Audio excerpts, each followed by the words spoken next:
There were people living here. Every inch of this land was occupied. Just as a matter of history, not every inch of the land was occupied. There were huge areas that were completely wilderness. I was quiet the entire time you spoke. Those people still exist. The North American indigenous people, Central and South American, they're still here.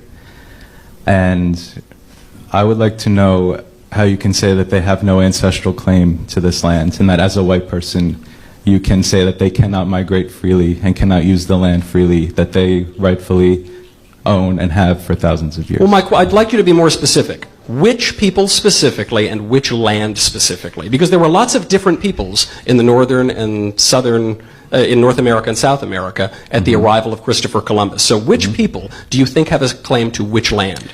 I'm talking about the Native Americans. But there were many different Native American tribes. Would you like me to name all the tribes? Yes, and I'd like you to name, and the reason I would like you to name all the tribes is because there were many tribes who conquered many other tribes. So just as an example, thank you. Just as an example, the Comanche Indians come in and they conquer areas run by the Apache Indians.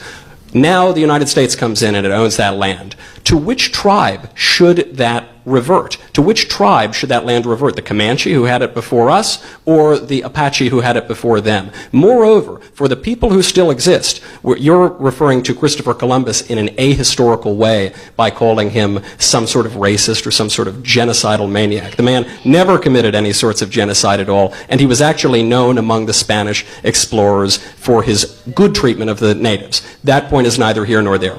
And I encourage people to read biographies of Christopher Columbus because there's a lot of historical fiction out there. The point on that is that when the Spanish came to this country, and to this continent, they did create a new race known as Latinos. This is a mixture of Spaniards and Native American populations. So if we are going to revert certain land to native populations, why would we not then immediately take that land away from them because they also descend from Spanish explorers?